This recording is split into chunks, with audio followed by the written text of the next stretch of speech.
Welcome to this week's webinar live discussion, our second of the Don't Waste a Good Recession conversations. I am your host, Jacob Aldridge. This is a discussion, another incredible week in our lives that we will endeavour over the next however long it takes to understand and to talk practically about what that means that we can do. So I am currently looking to pull up the live conversation here on Facebook. There we are. And so do join in, those of us who are joining us live. Welcome. Bring forth your questions, your agenda items, anything that you might want to discuss. I'm going to start this webinar, as always, with a brief guided meditation. There's a lot going on in the world. There's a lot that we could be talking about. There's probably a lot of things that maybe you want to be talking about or things that you actually don't want to be talking about. We will get the most out of this conversation, the most practical support out of this conversation, if we come into it well-grounded, calm, and focused. So if I could encourage you, please, to lean back in your chair, whatever it is that you're sitting in. Close your eyes and focus on your breath. I'd like you to take in a big, deep breath and then slowly breathe it out. Another big, deep breath in and out. Sigh if you want to. Use your nose, use your mouth, whatever feels the most comfortable. Just breathe in and breathe out.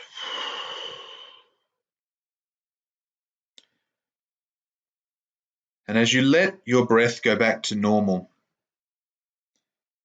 it's worth noting what an incredibly powerful thing our breath actually is. Our breath is the conduit, the connection between our body and the outside world. And it's something that can run subconsciously, can run behind the scenes without our awareness, without our input. We will just breathe normally. It's something that we can take control of. We can be aware of without adjusting it, or we can step into the driver's seat to take charge of our breath, our breathing in and our breathing out. And our emotions are very similar. They're often, mostly perhaps, subconscious. They happen behind the scenes unless we make that effort to bring them forth, to be mindful of them. I like to think of feelings, of emotions as like clouds in the sky. And sometimes the clouds will overwhelm the sky, but the sky is always there. You are always there, and the clouds are moving through. Your feelings are not facts. Your feelings inform you just as your breath empowers you. You are not at the mercy of it. You can step forward and take charge. And if ever you find yourself lost in some of the emotions, the current world is certainly creating many scenarios for us to get lost in our emotions, then bringing them to awareness is the first step. And often the first step to that, to asking myself, how do I feel, is to connect again with our breath. So once again, being mindful of your breath. Going to take 3 more deep breaths in and out. Breathe in and out. Breathe in and breathe out. Breathe in, and on the final exhale, put the palms of your hands together, slowly open your eyes and join us back in the room.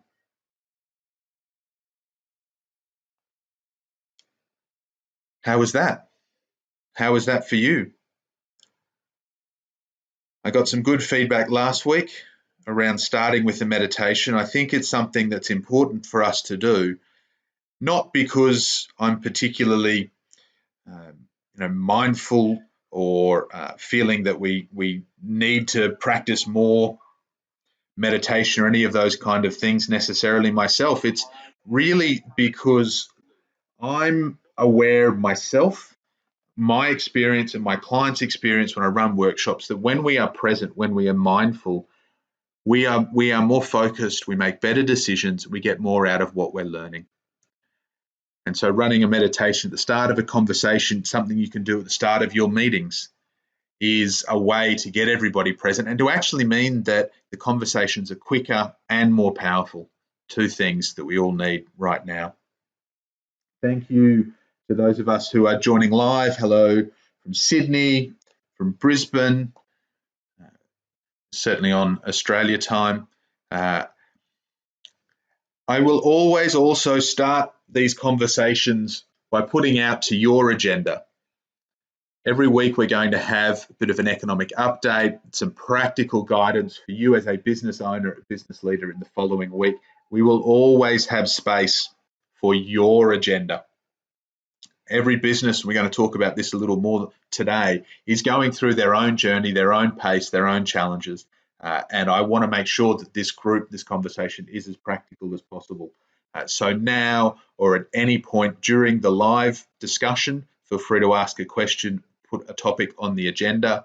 For those of you who are watching the recording on YouTube, on our YouTube channel, or who are listening to the audio, our podcast going out on Spotify and Apple Podcasts, feel free to email me, jacob@jacobaldridge.com, or join our Facebook group where you can post conversations or message me directly at any point in time for either immediate guidance and support or to get on and add some agenda items to our weekly conversations. I'm quite keen, because I know there are an awful lot of great webinars and conversations going on in the world today, to make sure that at the very least we get through all of this within the hour, and to fulfill my promise that last week was going to be the longest we'd ever do. A lot to cover. Again, feel free to ask questions if I'm going too fast. Economic snapshot as of today, Friday the 27th of March. In a future point, once we move past the respond phase of the economic cycle into the next phase, we're going to go into this in a little bit more detail to give us some guidance. For now, I've highlighted not just the key numbers, all of these are the key numbers that I'm watching right now, but I've highlighted the changes that I think are particularly important for us to be mindful of. Coronavirus, the acceleration, the US, Australia, the number of cases are accelerating this week compared to last week. In the UK, they were slower growth globally, slower growth overall. I think that's a really important indicator for us economically, which is the focus of these, not to downplay the health crisis, just to play to my strengths. The slowing of new cases is going to be a critical factor in a lot of these other economic measurements. My normal life, I don't really keep an eye on the stock markets. They are very useful indicators in these kind of times. However, all those three major ones, the FTSE in the UK, the Dow Jones in the US, the ASX 200 in Australia, are all up this week. It has been quite a good week. I've seen some people talking about the fact that they're up 20% from their low, and that means we're back into a bear market. Linked to the fact that coronavirus cases are still accelerating, I think that might be overly optimistic. I think there is more to go there. Every recession is different, however. And so hopefully I'm surprised. The lower two, unemployment, GDP growth, they're really lag indicators, but they're giving us an idea of how deep the recession is getting and how long it is going to last. No changes from last week. These are numbers that come out monthly in the case of unemployment, quarterly in the case of GDP growth. Some preliminary estimates around unemployment. In Australia, where I'm living at the moment, just based on businesses that have been shut down in the last couple of weeks, the expectation is that 5.1% unemployment is probably going to jump to 7.5% at least for the month of March. In the US, where they've been at record low unemployment of 3.5%, there are estimates anywhere between that going to 5.9%, which would be a similar jump to Australia, all the way up to potentially being 8.4% unemployment. And that's just at the end of March. And as I say, I don't think we're at the bottom of this. So those numbers are not right now telling us things, but they will certainly very soon start to show us how severe or perhaps not the situation might be. Those of us who joined us last week, watched the video, listened to the podcast, the economic clock, we talked about what time it is, putting that there so you can refer to it later in the slides, which of course you can download from my website. Let's simplify it again.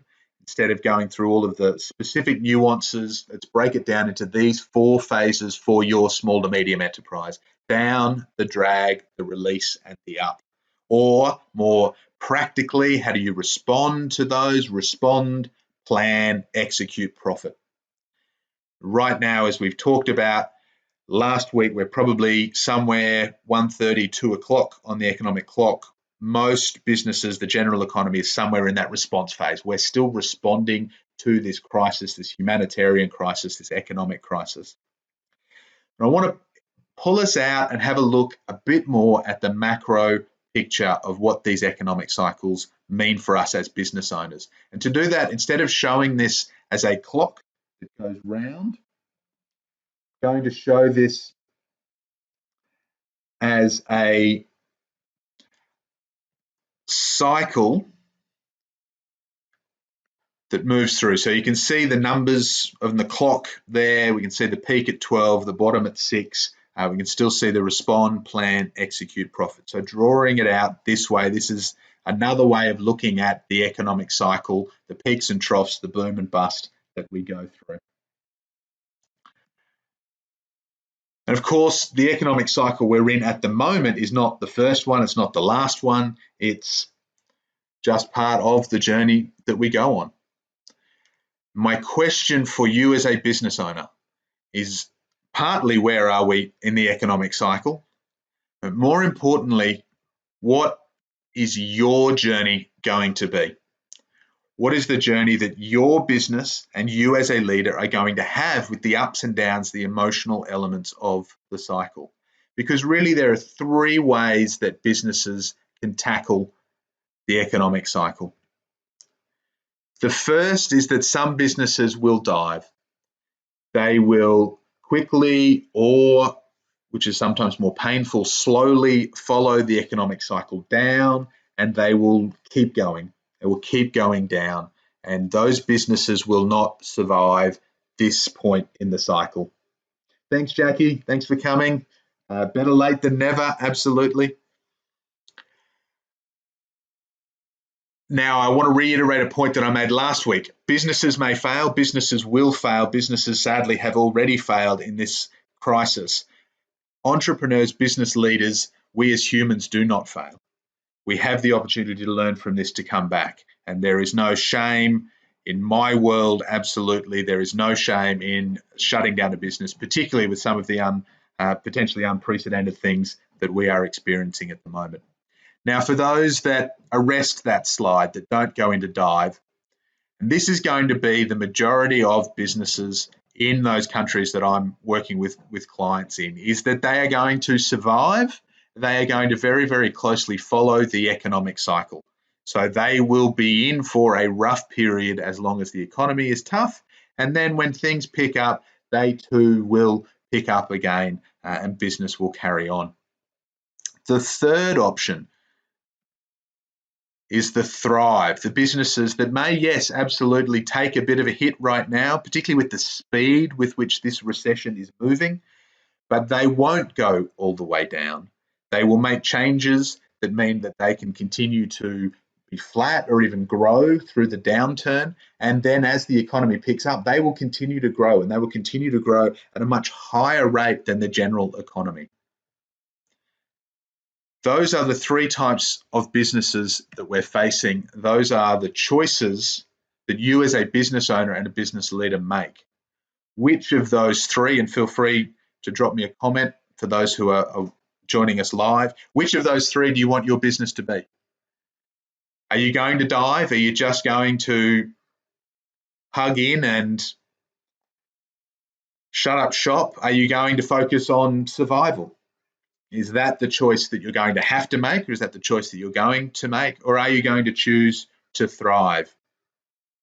And I'm sure most people listening will be focused on the thrive.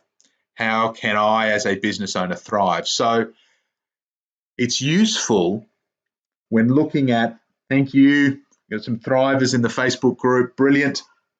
So what's the difference between the three? What's the difference between the dive, the survive, and the thrive? And it's, we look at how big the difference is when the economy picks up, but the real difference is not at that point in the cycle. The real difference comes now. The real difference comes at this point in the economic cycle, when things are starting to move down, when perhaps you have already been impacted in a negative way, to ask yourself, okay, well, what can I do differently? So between those three groups, dive, survive, thrive, what's different at this point in the economic cycle? And you might say it's luck.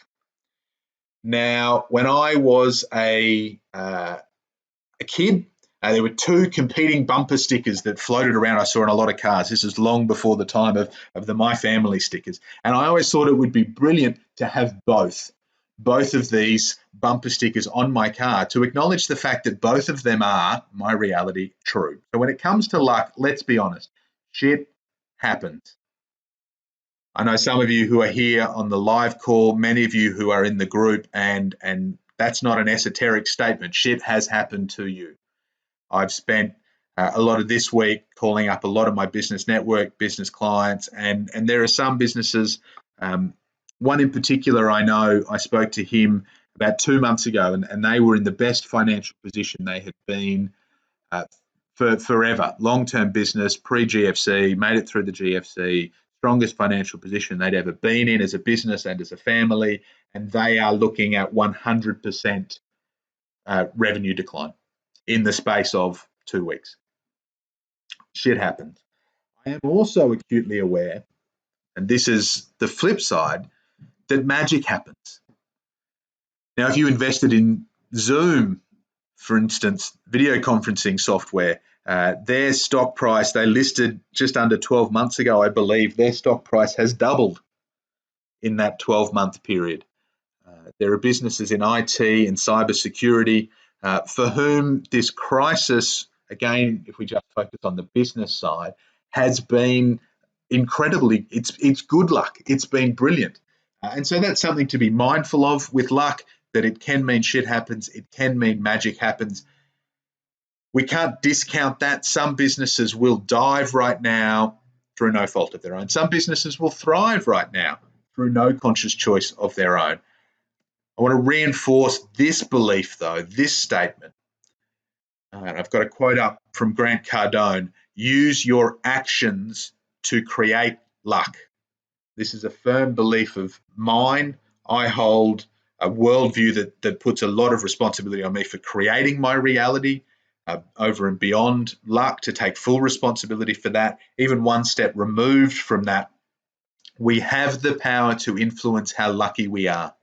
We have the power to influence our circumstances. So if we come back and have a look at those three businesses, the dive, the survive, the thrive, who all right now may look very, very similar. If it's not about luck, what is the key difference? And in my experience, working with businesses in recession, the Great Recession, Europe, North America, I've had clients in recession, countries like Hong Kong, South Africa, internationally over the past 12 months. So this recession that a lot of, for instance, Australia is maybe going through for the first time in a generation, this is not something that's unprecedented globally. And in my experience, this is what makes the difference. It's how we respond to our emotions as business leaders and how we act in regards to investment. And investment doesn't have to mean money. That can mean time, it can mean capability, it can mean business planning, and of course it can mean money. So the dive businesses, how are they going in terms of emotions and investment? Those business leaders who are most likely to struggle, suffer, and see their businesses close are the ones who ignore their feelings. They don't check in with them, they don't validate them. It doesn't mean those feelings don't exist. It just means that they act through them, which means that they can be quite rash. They can be treating their team, their clients, their suppliers in a way that is not supportive of the long-term sustainment of the business. And in regards to their actions, they're the ones who stop investing. Again, some have absolutely no choice at the moment. You lose 100% of your revenue. You're forced by the government in your country to shut down. That may be the only thing that you have coming for you. For those who have the choice, though, please do not stop investing in yourself, your skills, your people, your culture. All of those things now are going to be strength for the rest of the downturn and beyond. Those that survive, those that just follow the ups and downs of the economic cycle, they are aware of their emotions, they react to them. So there's a difference between reacting and responding. I sometimes use the analogy of throwing a tennis ball up against a wall. The wall can only react. If I throw a ball at the wall, it will bounce straight back. If somebody throws me a ball, I have the opportunity to respond. I can catch that ball, I can take a beat, and I can throw it back. I can throw it in a different direction. I can throw it back harder. I can throw it back softer. I may not want to hold on to that ball, but I can control how I respond. Those who don't take that option, who simply react, will find themselves at effect at the mercy of the economy. And what that normally means from an investment perspective is they invest down low too slow. So they will wait. Right now, they're probably sitting on their hands. Maybe they haven't stopped completely, but they're certainly holding back from their decisions. And in their mind, when things get better, then I will invest. Then I will do those things in my business. When then? And compare that to the Thrive businesses, the businesses that people live who've responded to my question have said, yes, that's what we want to be. We want to be a Thrive business, which doesn't mean you don't have emotions. It just means you acknowledge your emotions, as we did in the meditation at the start of this webinar. Acknowledge our emotions. We recognize them for what they are. They're clouds passing through the sky. They're feelings. They're not facts. We learn from them. We take them on board. We let them go.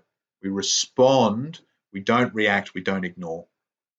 We do the same for our team, for our clients, for our families, especially if we're cooped up in self-isolation with them. And from an investment perspective, we're not stopping. We're not waiting for the world to change so that we can be ready. We are ready now. And what we're investing in right now may be different to what we were doing a week ago, maybe very different from what we thought we were going to be doing with our New Year's resolution. So we may have changed the nature of our investment. We have certainly not changed our nature, that we are investors. We are risk takers. And in business, we have to be risk takers to survive and to thrive. So what are you investing in?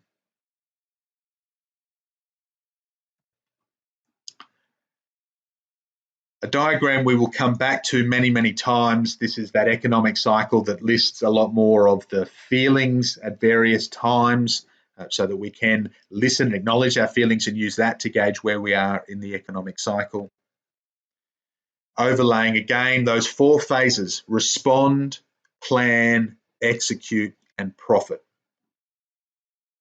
So a lot of that, what are we going to invest in, is part of the planning. Maybe your business is counter-cyclical.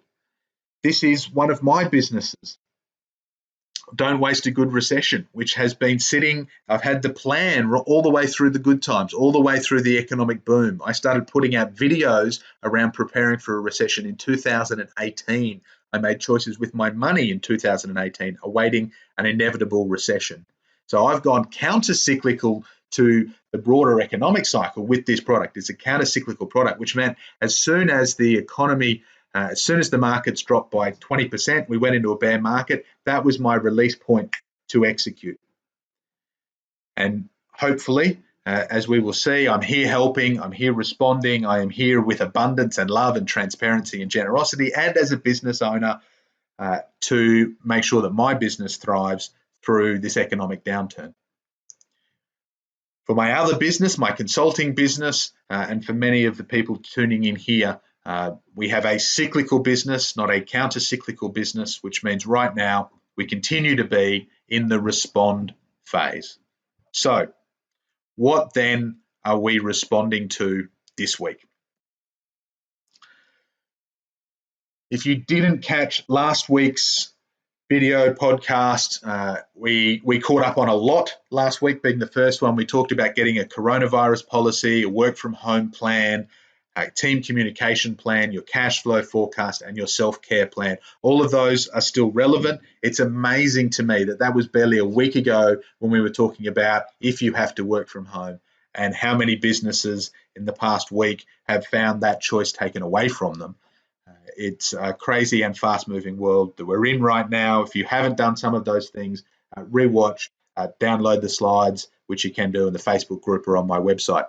This week, here's what I see as the priorities. We're going to talk through them, as always, positively and practically. What's your plan for existing clients? How are you changing your sales, your business development approach? And if you have to, by choice or because shit happens, exiting team members, and in particularly some of those team members that you value, that you love, that you've worked bloody hard, frankly, to bring on board. Feedback I've had from the market when I've been out talking to business owners and other consultants, leaders, salespeople in the past week is that a lot of businesses this past week or two have been very much in lockdown mode as they've shifted their business model to the work from home, all of the technology requirements, all of the communication requirements. They haven't necessarily been ready to have some of these proper response and forward-looking conversations. But from next week, they will. Every business is different. Some sectors, of course, are booming right now. They're crying out for help because they're growing so fast. Use that to your advantage. But for those who are really starting to come up for air from the crisis, they're looking for help. And if they're your existing clients or prospects, here's what I'm encouraging you to do next week. Okay. Little known fact about me, I won the University of Queensland Australian History Prize. That's relevant because this is quite a historical artifact that we've got here as a picture right now. For those who aren't familiar with it, this is called a telephone. Now, I'm the first to note that I'm not a big fan of phone calls. I love text messages. I have worked remotely for a number of years. I do a lot via text, via WhatsApp, via email. I find it a lot more convenient than having to pick up the telephone. Now is not the time to avoid the telephone. Now is not the time to be scared of calls. 3 or 4 weeks ago, I was telling people to get out their coronavirus email. That time has passed. Now we need to be direct and connect is a couple of themes if you want for this week, direction and connection. And for your existing clients, that means picking up the phone and having a conversation. What's the conversation that you're wanting to have? That's going to vary. It's got to be a very open conversation. You've got to be open to whatever's going on for them. Here are the 4 questions that I would recommend that you ask. And please, if you've got a team, if you've got a team of client managers, be sharing these. What are you experiencing, Mr. Client? What are you experiencing right now? This is great feedback. What one business is experiencing and doing, you can share with other businesses. It takes a village to raise a child. It takes a community to get through a recession. If you're a conduit for a lot of those conversations, if you're talking to many business owners about what they're seeing and doing, and you can be sharing that wisdom, that's incredibly valuable. That's a great investment of your time right now. So asking, what are they experiencing? How are they feeling? What do they need? And how can you help? And a little bit of follow-up detail on each of those. So what are they experiencing? That's useful data. Every sector is different and every business is unique. You might be making the assumption that a client is really up the creek right now, and you call them and discover that, for whatever reason, they are well placed. They're responding very, very well right now, or things have fallen into their lap and that's going well. Have that conversation. That's fantastic. The flip may also be true. A business that you thought was going to be doing really well right now, and for whatever reason is struggling. Ask the question, don't make the assumptions. Feelings. I used to be a partner in an accounting business. Feelings were the F word. Maybe that's part of why I'm not a partner in an accounting firm anymore. Feelings for me are a critical part of business. They're a critical part of supporting, particularly small and medium business owners. You need, even if it's not your natural strength, even if it's not your skill set, right now you need to have empathy. You need to create the space and let people share with you whatever it is that they need or want to be sharing with you.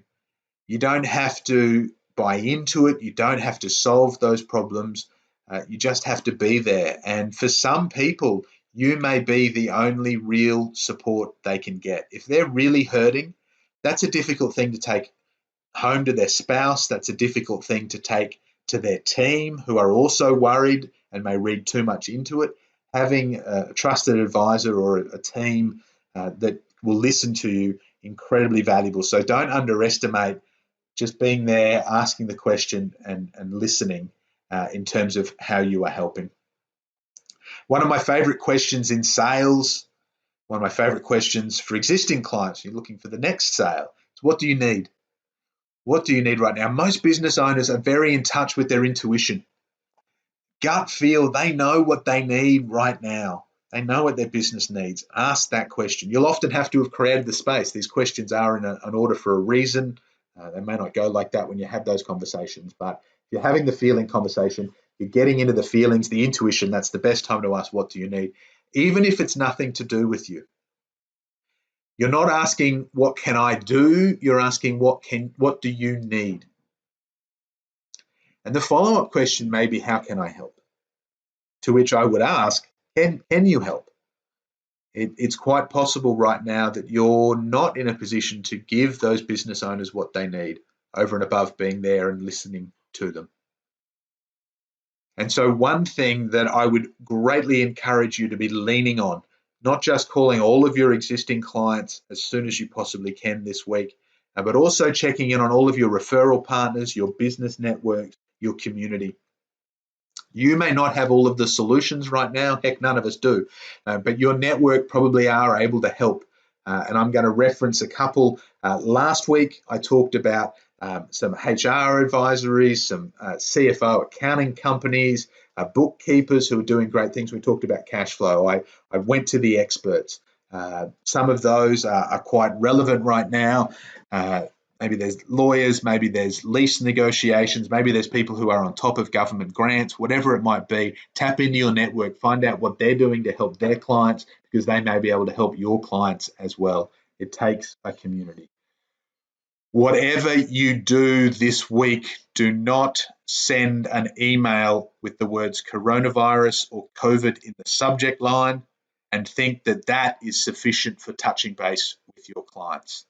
And I know, just looking at some of you who are joining me live, some of you have hundreds of clients. Some of you may be listening to me say, pick up the telephone, and you're thinking that's impossible.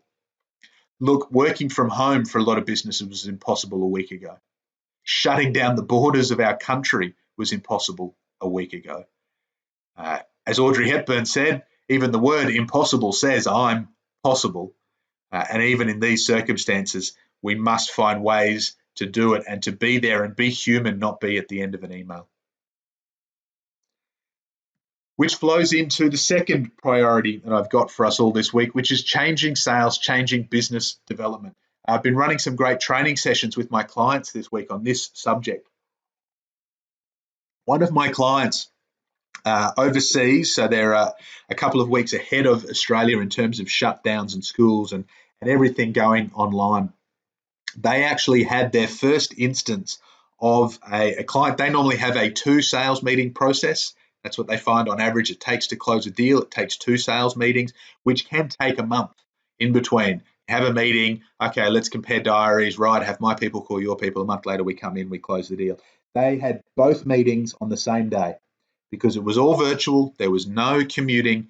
The speed with which they're winning sales right now in a recession is faster than they were actually winning them in good times. So, some granularity around your sales process. Here are some figures that hopefully you know already and you can compare how they're changing. If you don't know already, maybe have a gut feel for what it used to be and then keep an eye on it. The first, we're in the process row here. What are your conversion rates? I always like to ask, are you winning more than 1 in 3 of the proposals? On average, the average salesperson will win about 1 in 3. The average person's going to look for 3 quotes. If you're average, you'll win your fair share of them, which is 1 in 3. Good salespeople, most of my clients, win a lot more than 1 in 3 sales meetings.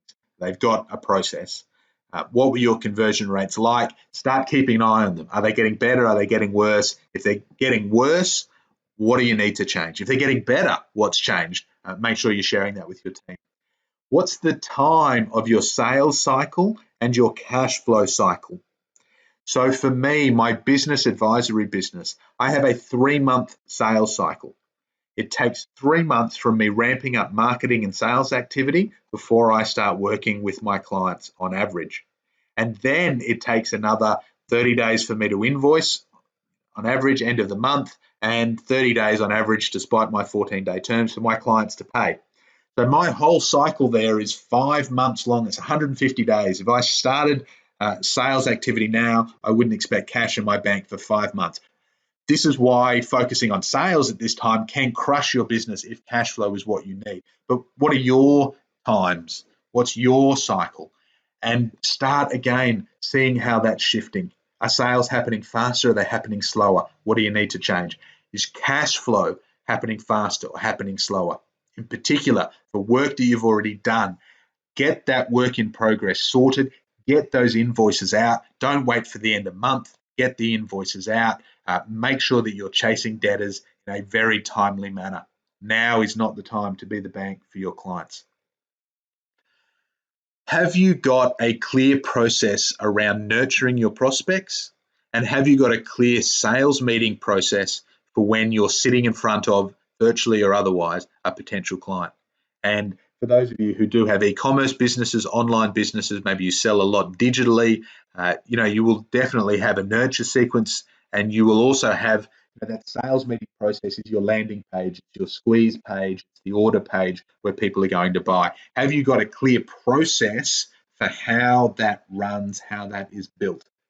When I talk to business owners and sales teams who have the 1 in 3 or below, they don't have a sales meeting process.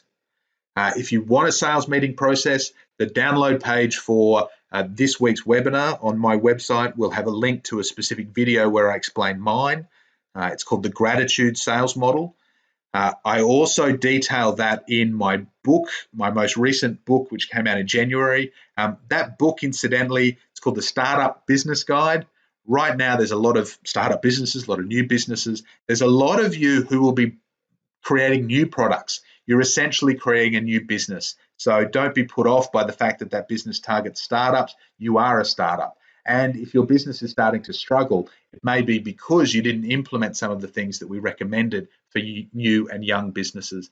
So the startupbusinessguide.com, it's got a lot of detail around marketing, sales, nurture sequences, and the gratitude sales meeting model. Use of technology.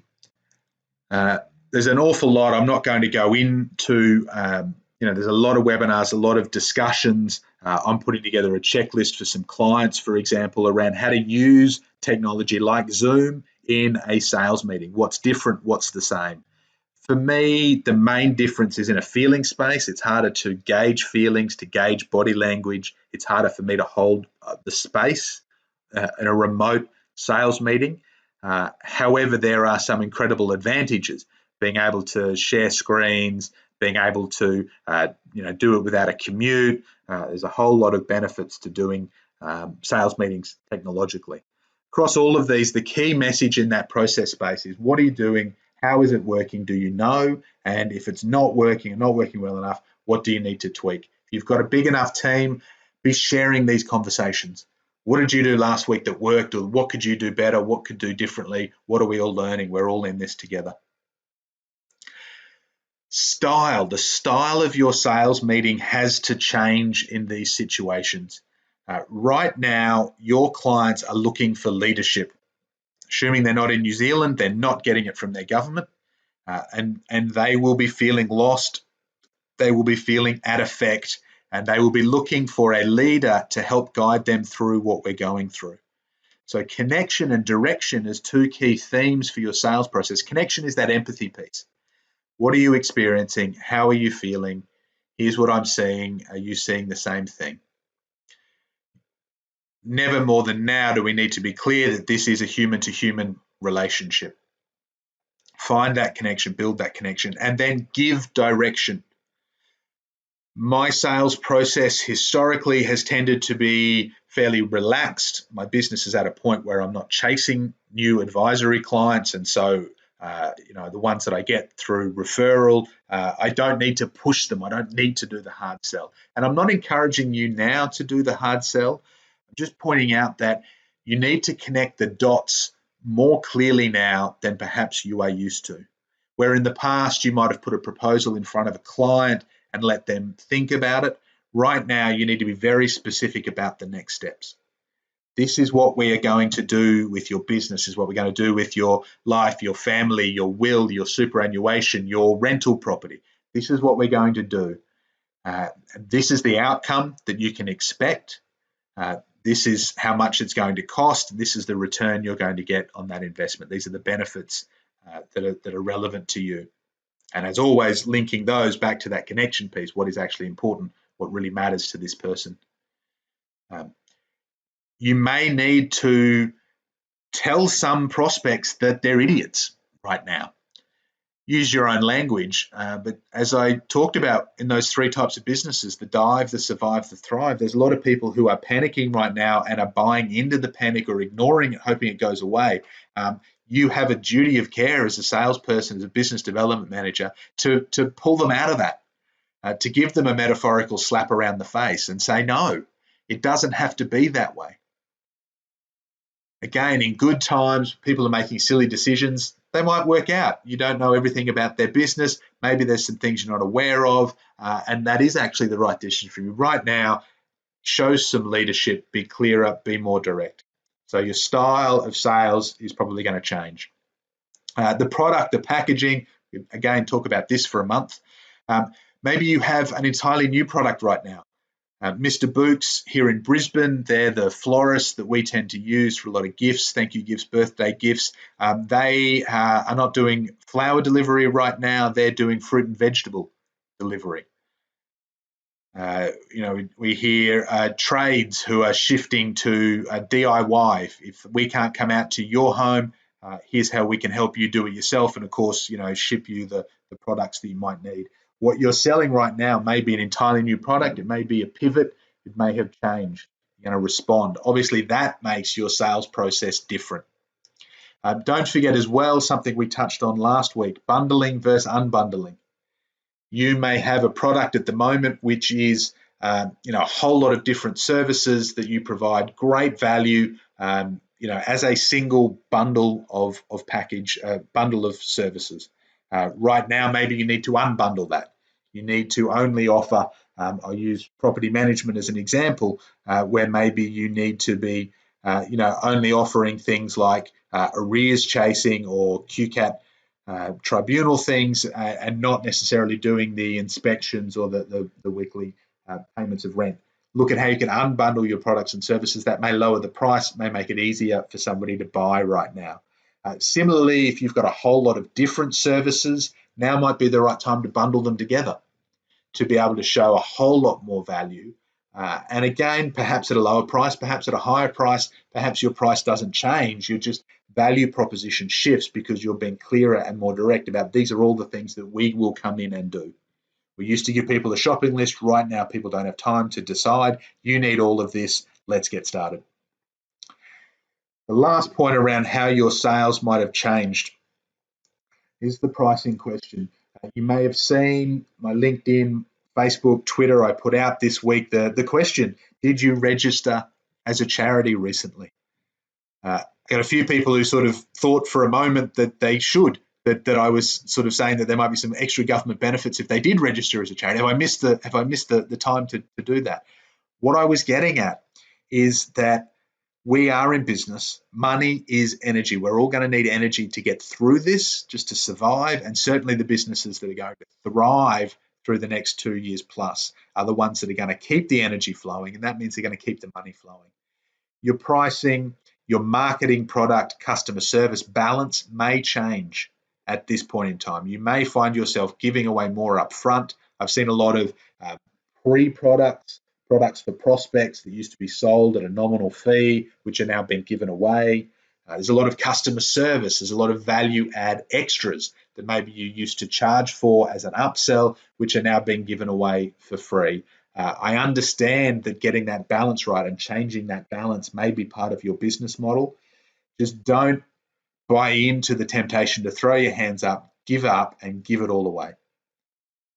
How your business and how you as a business owner and leader respond through particularly the next 3 months, but over the next 2 years plus, is going to dictate the base platform from which your business grows for the next decade.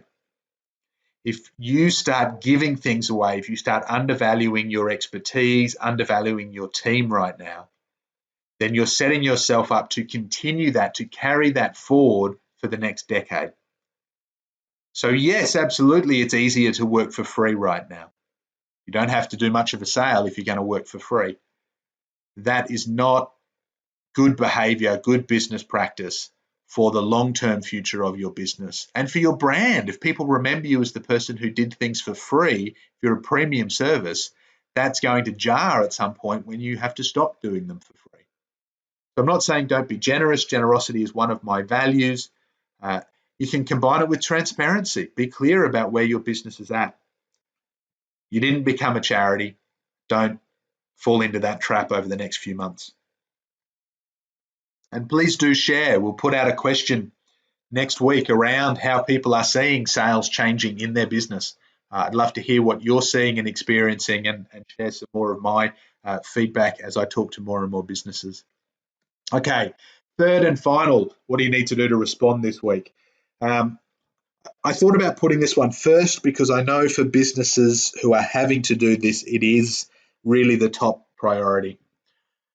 I put it at the end because I wanted to make sure that some of those customer service, those sales conversations were clear to you if you haven't already thought them through before you have to make the hard decision to stand staff down, to put them on furlough, to make redundancies, to sack staff. There's a note, and it's towards the end of that of the points that I'm going to run through here, but I will actually start with it. If you've never had to let a staff member go, if you've never had to fire or sack a staff member before, this is an incredibly valuable experience for you as a business leader. The first time I had to let a staff member go was, it was my first full-time job. I was only really 6 months out of university. And it was a fairly simple business decision. We had two roles that, because of some changes in technology that we were implementing, could be merged into one role. One of the staff members had been cross-trained about both. She'd been with the business for 2 years. The other staff member only knew one of the roles, had only been in business for 6 months. It was an easy decision for us as the business leaders to make as to which staff member we had to let go. And my CEO at the time, he said, "Look, I know you're managing her. So this is obviously, you hired her, you're responsible for firing her, but I'm happy to do it." He'd done plenty of them over the years. That was in the real estate industry. A lot of salespeople he had the hard conversation with over the years. He was comfortable doing it, knew that it hurt, didn't want to throw me in off the deep end. And one of the best business decisions I ever made was to thank him and to take that responsibility myself. Because sitting down in front of another human being and letting them know that you're terminating their employment is one of the most difficult emotional things. It's one of the hardest emotional experiences that that person is going to have. And as another human being, feeling the empathy in that situation, it's a very difficult thing to do. As a business owner myself now, as a business leader, when you have to sack a staff member, you remember that feeling. And you remember that feeling in a way that says, I never want to have to do that again. What can I do differently in my business moving forward so that I never have to do that again? And it may be better recruitment practices, it may be better training practices, it might be a whole different business model so that you don't have to go through that pain. So for those of you who are having to sack staff members for the first time, I feel your pain. Don't try and sugarcoat the situation that you're going through. Just know that it will make you a better business leader in the future, regardless of the future of the specific business you're leading right now. Okay, so key decisions around exiting team members: who, when, and how. Who? Look, I named this group, I named this business for a reason. Don't waste a good recession. You may very well have some team members that you've been on the fence about. You may have some team members that you've been wanting to get rid of, but you haven't had a good justification to do so. Don't waste a good recession. Now is the time to, if you're having to get rid of staff, first and foremost, get rid of those ones that are not a fit, that are holding your business back, that are impacting the energy of your organization. They will be the first to go. And that is one of the, frankly, long-term benefits that can come out of this kind of downturn. You've got to think future and not past. Removing staff in this situation can't be as simple as last in is first out. You've got to think about the future of your business. If I'm here in 2 years at the end of this crisis, if I'm here in 10 years at the peak of the next boom, that's the business that I'm building from right here, right now, today. Who in my current team do I most want to make sure is going to be there in that time frame, and who is most going to help me get there? And yes, that may mean that some of your longest team members are no longer a fit. That's a hard decision, but you need to think future, not past. Absolutely, of course, also, look at costs, look at values.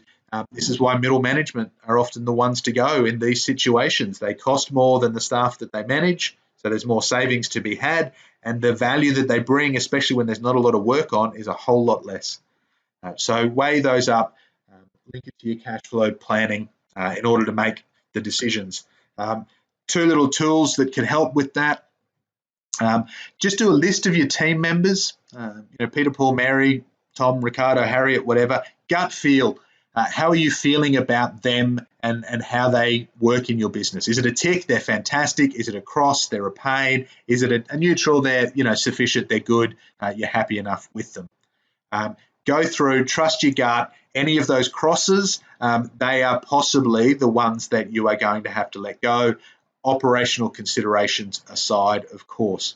The ticks are probably the ones that you most want to keep. And even if they're not in a key role right now, they're probably, by virtue of the fact that they're a tick, the ones who are going to retrain, upskill, help you out the fastest. That's one way of doing it. When you look at the future of the business, I've got a diagram here from my roles and responsibilities masterclass, which just kind of looks at different shapes and colors of businesses. You can learn a little bit more about that in my Blackboard Fridays video series. If you're looking to the future of the business, which might be next week, which might be in 2 years, it might be in 10 years, what's the size and shape that you want? You can't get rid of all of the doers. You can't just keep the senior staff who are used to sitting around doing sales and let go of all of the people who actually deliver the work. Clearly doesn't work. You can't get rid of all of the administrative staff in most cases. You've got to get that right balance. So if you are downsizing right now, make sure you are also right-sizing, that business you're going to end up with is the right mix of strategic, revenue generating and administrative staff members. And similarly, if you think about who will be in the business in the future, once you've grown as a result of thriving through this or regrown from survival, what's the shape that you want in that? The diagrams that I've got up there, the ones in the top row are shapes that are well balanced. The ones below are out of whack. You want to make sure that the shape of your business doesn't get out of whack now or going through this recession, because that just means more inefficiencies at a time when you can least afford it. I think future, not past. When are you going to do it? When are you going to let staff go? Again, be talking to business owners who have already done this, business owners who have had no choice because of shutdown or because of clients ceasing work. They've had to do it. Don't wait too long. The temptation as a business owner is to hold on, to break even for as long as I possibly can and hope that this all goes away. It's not going away. Certainly the economic consequences are going to be felt for months and I think probably years. So holding on is just depleting your cash flow, depleting your war chest, depleting your energy. So don't wait too long and don't be too shallow with your cuts. Again, the temptation is, if I need to lose 3 team members to break even this month, I'll just lose 3 team members. Based on some of these other questions, if you can get rid of 5 team members, that's probably the better option for you, because that's going to give you breathing space if things get worse. If things don't get worse, it's going to give you a buffer in terms of your cash flow and ultimately your cash. And that buffer, as we're going to talk about as we shift from the respond to plan phases of this economic cycle, that cash buffer is what's going to allow you to invest, to get ahead of the competition, to get ahead of the market. So don't wait too long, don't be too shallow. Link it to the cash flow forecast and scenario planning triggers. Pulling up a slide from last week, which is why I've highlighted last week's date. Again, if you haven't watched that webinar, you can download the slides on my website. Subscribe. Don't Waste a Good Recession on YouTube. Don't Waste a Good Recession on Spotify. Some scenario planning, cash flow forecasting. Those choices you've got at the bottom of each of them, that's the trigger. If we go into this, if we have to shut the whole business down, or if we lose 50% of our staff, 50% of our revenue, and it's going to be for the long term, what are the choices I need to make now to make sure that the business survives and potentially thrives even in that situation? And so those are the trigger points at which you want to, that's the when do I need to let go of staff? At those trigger points, if not before. Last, which is the how. If you've never done it before, congratulations. This is an incredibly valuable learning. Employment law is complicated at the best of times. Right now, with what governments around the world are throwing in terms of benefits for staff that have been stood down or made casual or lost hours, it's crazy. Some of the forums that I'm in, people are pointing out that, I can sack half the staff this fortnight, hire them again in 2 weeks, sack the other half in 2 weeks, bring them back on. It's better for me to do that than to try and just give everybody half pay, because if I do half pay, they won't be entitled to government benefits X, Y, and Z. It is complicated. It's fast moving right now. I'm not your expert on that. I have some HR advisors who are. If you need some employment law advice, particularly Australia, the UK, where I have specific networks, but I'm also reasonably well tapped in around the US, China, Southeast Asia, New Zealand, South Africa, pretty much every English-speaking former colony. I've got networks in all of those countries. If that's you, if you need some HR guidance and support right now, feel free to let me know, again, in the group on Facebook or by email, jacob@jacobaldridge.com. Whether you're having to fire your staff, whether you're just having to stand them down, whether they're going to part-time hours, remember the team communication plan we looked at last week. How are you going to keep communicating with your team through this? We all hope it's only temporary, even if temporary is a 2-year period. This is going on for everyone right now. If you've got to let go of great team members, it's unlikely that they're going to be able to walk into a great job with one of your competitors. They may struggle to walk into a good job anywhere else at the moment. That's the harsh reality that we are all faced with at the moment. Your long-term future may include those current team members, even if there needs to be, for the survival of your business, a period where they're not your employees. So how can you keep communicating through the downturn?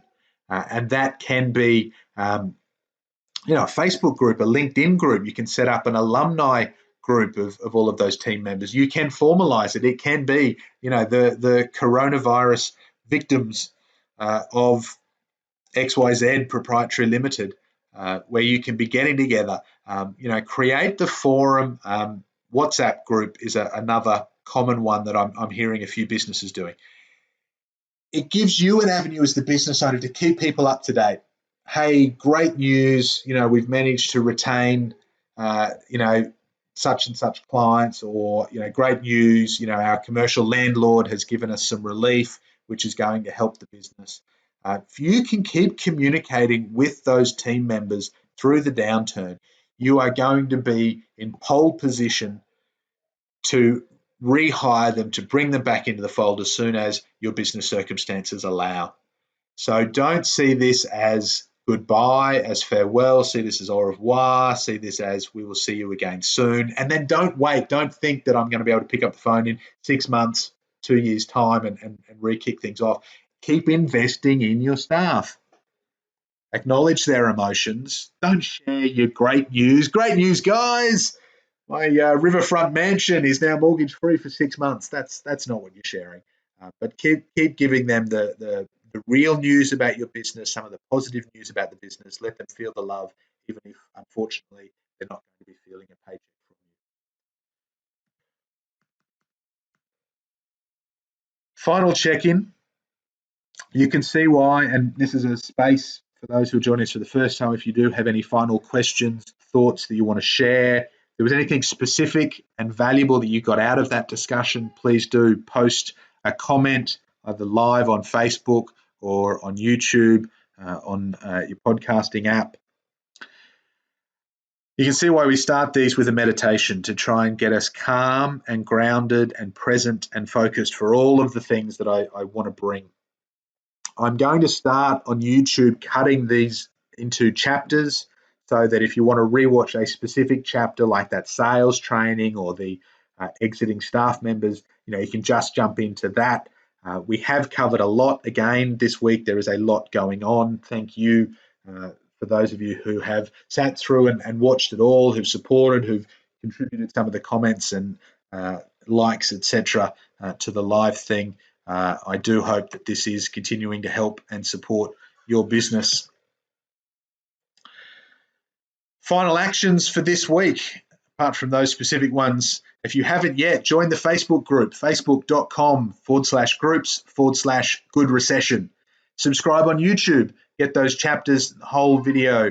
Don't waste a good recession. If we get to 100 subscribers on YouTube, we can actually give our channel a name, which makes it easier for other people to find it. So I'm 99 subscribers short of that goal right now. Tell your friends. It takes a community. Sharing is caring. It helps me. It helps us all to share the Facebook group, some of these videos, podcasts. The support documents are now available for download. That includes this slide deck. It includes a link to the Startup Business Guide. You can buy that book for your pivoted product, your new business, or to review your business practices, paperback, Kindle, or direct PDF. It's got a link to my video series, which includes some of those sales videos and more. jacobaldridge.com/good-recession-2020-03-29. And do feel free to join my mailing list. Thank you to Jude Love at Love Communications, who has set up from next week a Don't Waste a Good Recession specific mailing list. Love your work, Jude. Thank you to Kurt Sanders and the team at the Content Division, who created all of the podcast elements. We've got a new logo coming from the Content Division next week, so thank you as well. And thank you to everybody who has been sharing. Stay well, feel your feelings, don't ignore them, don't react to them, acknowledge that they exist and that they are those clouds in the sky that will pass. The sky remains, you remain, your business, with some luck and your good guidance, will remain So keep investing as well. I love you all, and I will see you next week.